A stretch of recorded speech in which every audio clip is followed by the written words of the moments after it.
The Paris Supercross right around the corner and massive stories already coming in. Hey everybody, Walty Wanders, welcome to the channel. If you're new, I want to thank you for coming. If you're returning, I want to thank you for your continued support. Before we get into today's bar banging topic, I'm going to politely ask you to give the video a like, subscribe to the channel, leave a comment below. I would love to hear from you. Please watch to the end for my final thought. Hit the bell icon so you're notified when new videos are released. It is very important to stay close to the channel in these crazy moto times.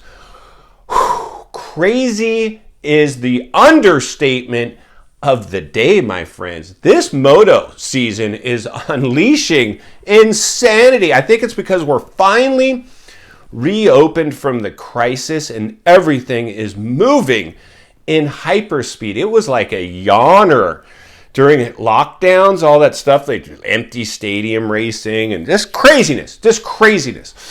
Whew. Try to unpackage this one for us today. We got a couple big stories developing early with the Paris Supercross. Paris Supercross is a long-running event. It was probably one of the biggest off-season prequels to Anaheim 1 that we have as Paris, the King of Bercy Supercross. It's been around for a long time, as long as I can remember. And I came into work in professional motocross and supercross in probably, I don't know, probably early 2000s, maybe 2000 range, 2001. Came to work. Actually, no, it was in late 90s. I worked for the clothing company that was a sponsor to Triple X. And then I went to work for Triple X in like 01. Became their sales manager, and then a lot of duties. The owner, the hands-on, day-to-day owner in the office, and I, and our filmer, Jay Schweitzer, another guy that went on to be really successful in the industry. It was all three of us that ran that Triple X from the office, and then we had a couple other partners, drummer from No Effects, and Strung Out, Jordan and Smelly Eric. And so we had a great time in that scene. And I remember Paris being a big off-season event for us even back then. Now, the thing about this one, though, and we're going to move into the hot topics and what's playing out. And this is around the corner. This is huge. Like, World Supercross was fun because it was like this event that popped out of nowhere and kind of blindsided the industry. And they brought Ralph and Jeff back and this and that and the other. Paris Supercross is an interesting one, though. I'm really interested to see this one because typically it was a chance for gate drops before A1. A lot of people's contracts, a lot of these top riders in their contracts, either it says they can't race it or they have to race it, or some of these contracts are like, whatever, do whatever you want. If you want to pay, if you're getting paid to go race in Europe, go. But what we're seeing now, early reports are saying the Lawrence brothers are not going to be able to race Paris Supercross. They want to. They say they want to. And I'm sure if they do want to, because they're racers. They're racers, and they've been out of the limelight ever since the outdoors wrapped up. We haven't heard anything from them. Not a peep, really. Whew. So, early reports are saying that, I've read, that they can't go race the Paris Supercross because of their visa status. Listen, friends, Team Honda has a lot. They can make that problem go away very quick. Money will fix a lot of things. I think if we read between the lines and look between the cracks, there's something bigger going on. They're holding those kids out. Why? Because they are throwing everything at these two brothers, primarily Jett. Honda is throwing everything at these guys. Sexton, you're on borrowed time, my friend. I'm sorry. Kenny, we already saw he got just erased, gone. Which was sad, right? Because that guy almost gave his life for the sport, lost his arm for the sport. And Honda said, sorry, can't help you anymore. And we saw that is supposedly because he committed his word. He could have backed out of Racing World Supercross. He gave his word he'd be there, and he went. But he saw the writing on the wall. If we're reading between the lines, Kenny did that because he knew. His career with Honda was over. He saw the writing on the wall. He saw every time you were at the semi trucks during the outdoors last year, everybody's over talking to Jett. They're not talking to Kenny. Kenny knew what was up. He's a smart guy. He's been around the industry a long time. Jett and Lawrence is smart family too. They know exactly what's going on. They're getting paid massive bucks.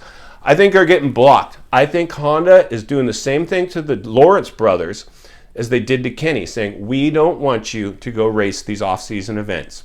We own you. We paid big money for you. We own you. And we're saying, no, you can't go there. Why? Because American Honda is in American Supercross's pocket. Somehow they're connected. There's something going on in there.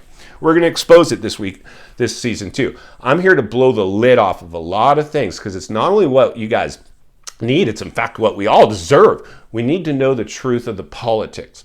So that's what I believe that's going on with the Lawrence brothers. They want to race that race. They can get over there if they really wanted to. I think there's something bigger. Now, I could be wrong. I've been wrong before, but I usually, the truth is usually somewhere in the middle. And while I stir the pot and I blow the lid off a lot of things, the truth is somewhere in the middle. So you cannot rule that one out. What do you think? Do you think the Lawrence brothers don't want to race that? Do you think that the Honda couldn't pay enough money to get those kids over there to race that race? They're not, because they're doing the same thing as they did with Kenny.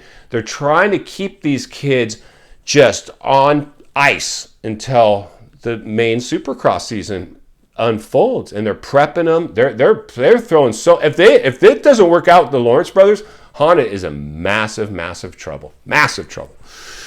Now, that brings us to our next topic. The next hot topic that I'm seeing developing right now with the Paris King of Bercy Supercross, our biggest off-season event that we have leading up to Anaheim 1, is Kenny Boy Roczen will be there. What bike does he ride?